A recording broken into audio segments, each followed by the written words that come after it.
All right, dude, just another day. You ready for today, Bob? We've got quite a bit of stuff to cover today, man. Yeah, I'm just getting some tequila and coffee. Guess what I did yesterday? Oh, what's up? I finally visited my people over at Mechagon on the Peter. Oh, that's pretty nice, dude. How'd that go? Did you get pictures? I would show you a dramatization, but the servers are down, so I couldn't get footage. Oh, well, that's a bummer, isn't Isn't it? it? Anyway, I was there and people were asking me all sorts of questions like why I was gone for so long, why I'm so handsome and cool, and if I could have their babies. That's great, Bob. Yeah, but then they asked what I've been doing, and well, I wasn't sure how to answer. How does a loudmouth, smart-ass, robotic gnome with a mustache come from the north under a tomb that was forgotten for a decade till the wrath of the king was put down? Escape to be a YouTube clown?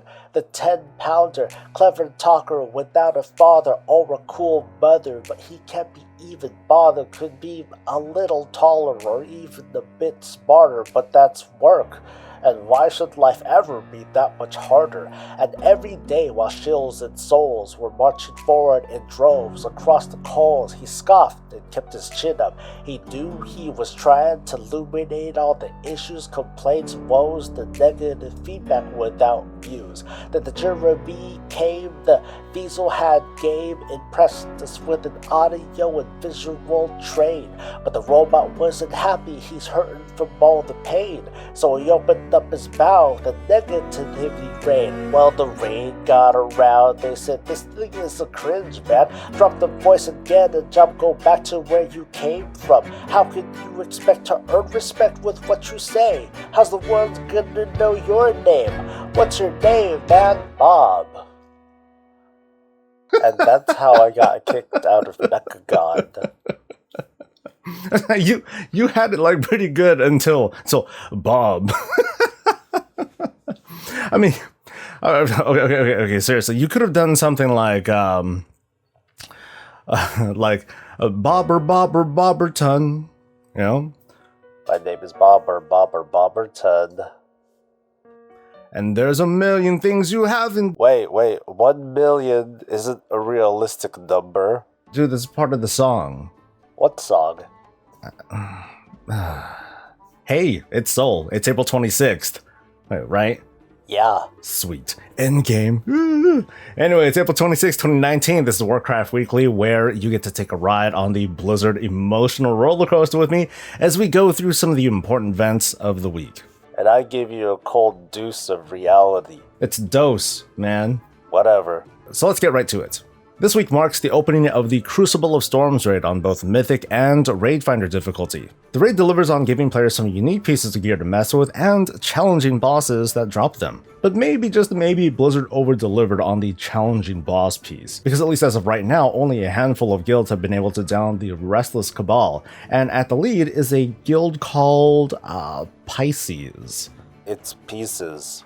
I knew that. What's interesting, and perhaps overly punishing, is that the group comps for these top guilds are overwhelmingly heavy on range, thanks to a mechanic that makes having melee on your team pretty disadvantageous. Of course, Demon Hunters with their magic debuff makes them a must-have, so congrats, more power to them, but this doesn't make for a great perception of class balance at the top. This time there's no out for the encounter team, at least not when it comes to gear, because unlike other tiers, we're seeing a new raid, but with no item level upgrade. We're seeing fully geared teams tackling these bosses, with no need to blow tens of millions of gold or multiple split runs to scrape as much item level as possible. At the moment, this raid might be tuned for the best of the best, but what about everyone else? It's okay. Once the top guilds are done testing the raid, it'll be ready for the masses to complete it in its neutered mode. Okay, well, even though this race for the Hall of Fame only started, it's hard to not see that there's been a flub. Mistakes have been made. But it's not that the encounter heavily favors ranged, it's just that it's ridiculously overtuned, which prompts this need for ranged. Dealing $250 million in damage over only 8.5 minutes sounds remarkably challenging. It wouldn't surprise me if something gives, with either health pools being lowered, the enrage timer being lengthened, or both. Is this sort of challenge level appropriate, is what I wonder. At any rate though, good luck to you Mythic Hall of Fame people. Good luck.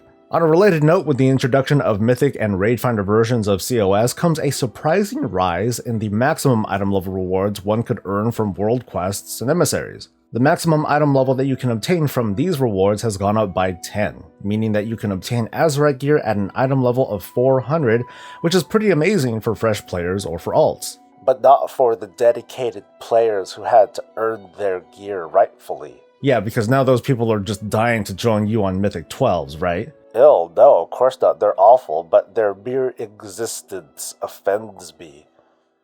Damn. In some WoW Classic news, a recent post by their team talked about how itemization is going to work as the game progresses through its content phases, and this speaks to how they're approaching the notion of #no changes. It sums up to this: items that weren't a part of a certain phase won't exist until that phase begins. So you're not going to see items that were introduced in Naxx before Naxx opens up. Makes sense, right? But this also means that once these items do appear, they will not undergo what they're calling progressive itemization. So for example, during the original vanilla WoW, if an item from, say, Molten Core had its stats changing from one patch to the next, we're not going to see that in WoW Classic. We're just going to see one version of that item based on the 112 patch. So I'm curious to see how people feel about this, because this is undeniably a change, potentially a big one. I have little doubt that it's a change for the better, but I've been mostly supportive of their trying to recreate the experience, the original experience, wherever possible, and I'd like to know what you think.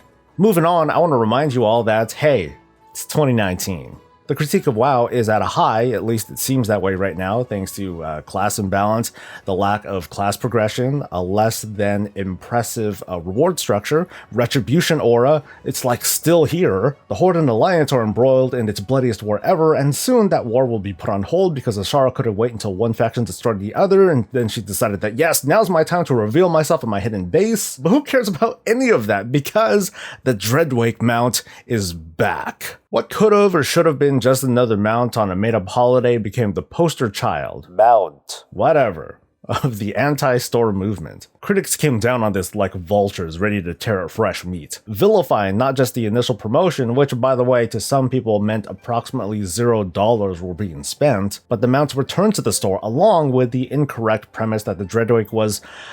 Some people thought that it was an exclusive mount that would not return, but here's an image taken from Twitter back in September. Now critique all you want, just to make sure that those critiques and opinions are based on facts. Cool? Cool. Bitch away. Just like every store mount that drops in, the old anti-store mount conversation is brought back to the surface and history repeats itself, mostly resulting in said mount making the rounds in public circles, in tweets, and posts, and anti-store mount videos, and yet they would indirectly remind would-be purchasers that hey, it's available. Don't you just love free advertising, Blizzard? Maybe you should shut up then. No, not happening. If you, person sitting there watching, just love collecting mounts no matter how they come out, then, well, that's pretty hardcore. More power to you. If you absolutely hate the store and all that it stands for, then tell Blizzard why the store negatively affects you. I chose my words carefully here. See? Because really, if you think selling mounts is bad for the game, that's as dubious as me telling you that selling mounts is great for the game, because I know I don't speak for everyone. Neither do you. Well, I say they're bad for the game. It makes me look at WoW as nothing but a cash grab operation run by the corporate people who only care about time played and money spent on microtransactions on top of the sub I already pay for. Blizz should be using the energy to make mounts for all players and not just the ones who have lots of money and gold. Wait, hey, did you hear me? Oh, sure. I mean, sorry, Bob, I just couldn't hear you from under all of these new mounts that are coming in 8.2 that are not coming from the shop. Screw you. Here is just my opinion, just one person's opinion on this whole mount thing, okay? Mounts play a big role in the world of Warcraft for people who care about mounts. You can get mounts from raiding, from PvPing. You can get them by making them. You find them from rare mobs and spawn camping. You complete lengthy quest lines and achievements. And heck, collecting mounts. You collect enough and more appear in the mail. It's amazing. Or you buy them. Sometimes with gold, sometimes with real money. And thanks to the WoW token, I can say this. Get ready. I can say that store mounts are a system of deterministic rewards that compels you to do different stuff in-game, out in the world, or wherever, to get the gold, to convert that, and then get what you want from a vendor. And I'm not wrong. But I know what some of you want to say too, but Soul, the WoW token is bought and paid for with real money. Cool. Thanks for the reminder. But that's a different conversation to have of why is it that players spend real money to obtain gold? Because if you think about it, spending money to avoid doing actual work, that's a practice that's been, well, it's predated WoW by at least a couple of years. You know what I mean? The point is that there's a little bit of love to be had with every kind of a way that we participate in the game, including the use of a crowd-funded virtual currency, like the WoW token. You might not want to PvP, or raid, or camp rare spawns, or buy stuff from a store. So don't. Believe it or not, that's your power as a consumer. And in my observation, at least, a lot of the complaints that I'm reading come from the perspective of someone who forgot that they have that power, that they're somehow obligated to obtain these things because something. But as another reminder, here's a chance for you to tell us how good you feel inside by saying that, haha, well, I unsubbed XYZ months ago. Yeah. So let's move on to the last thing. It's not a big deal. It just involves chicken and waffles and BlizzCon. It's fucking Fruit Loops. Oh boy, it's BlizzCon 2019. The obnoxious hype train begins. Hey dude, I'm gonna make more Bob shirts like for BlizzCon, so there's that.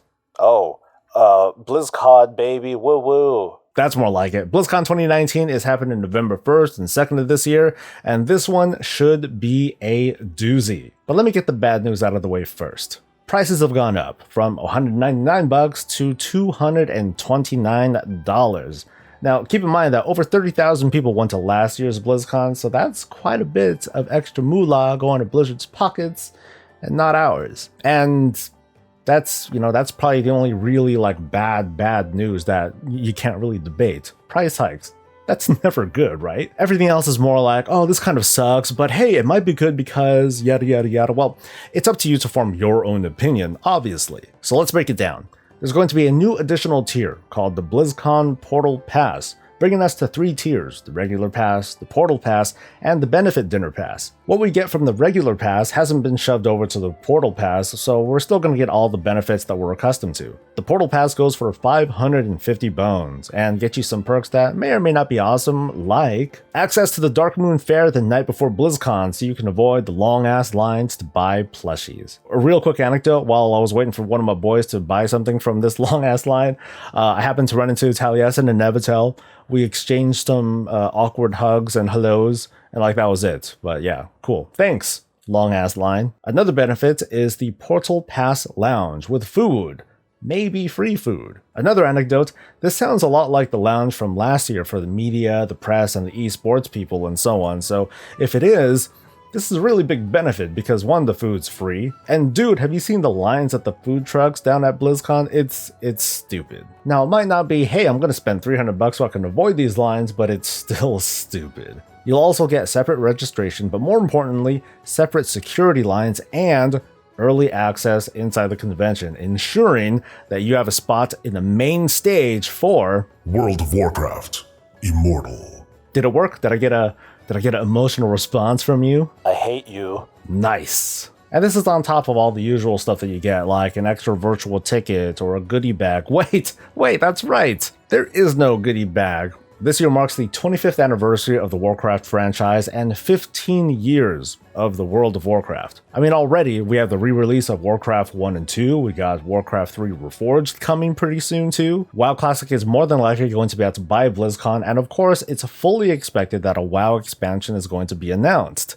So as much as I would love to have a goodie bag full of random bits and swag, we're instead going to get a commemorative statue of either a mighty orc grunt or his helpless victim. I mean, a noble human Footman. Bias. I feel pretty bad for the Blizzard fans who are not Warcraft fans, so I hope that the virtual/digital rewards this year are like freaking amazing, and I guess I could just settle for a Void Murloc or something. But this year is, as usual, expected to be pretty big. It just remains to be seen if it actually will be. I mean, we are going to get probably a WoW announcement this year. That's exciting. Unless you're Belluar, then it's both exciting and profitable and sleepless. So have fun at home, buddy. Over the next 6 or so months, I'm going to be tossing in some speculation as to what I think might be announced. I mean, how big is mobile gaming going to encroach on the Warcraft franchise, for example? Are we going to see something more benign like mobile pet battles?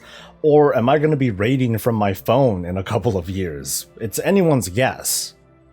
The end. Nice transition, huh? Yay! So you made it to the end. Last week I asked you folks at home and elsewhere, what has you hyped about 8.2? David Palmer said, "Hey Soul, I guess the thing that I'm looking forward to most are the Essence powers. It's always good to have some new powers. Well, I hope the Essences work out for all of us, but in the meantime, you're gonna get a free month of game time. Just reach out to me over on Twitter or Discord and then we'll get to talking." Next week I should hopefully have some more PTR related stuff, because while there was a PTR build that came out this week, it had art stuff, but it didn't really have much to actually test and react to, so stay tuned for more. I still definitely intend to get around to more Sylvanas speculation, although Wowhead did a lot of that already, so now I need to up my game. You need game first. Right.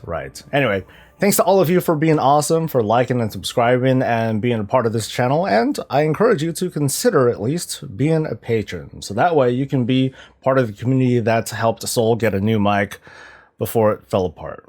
I'm sorry, Mike, but your days are numbered, buddy. Anyway, person, we will see you next week for more of this and all things Warcraft. Until then, stay safe, stay happy, and stay breezy.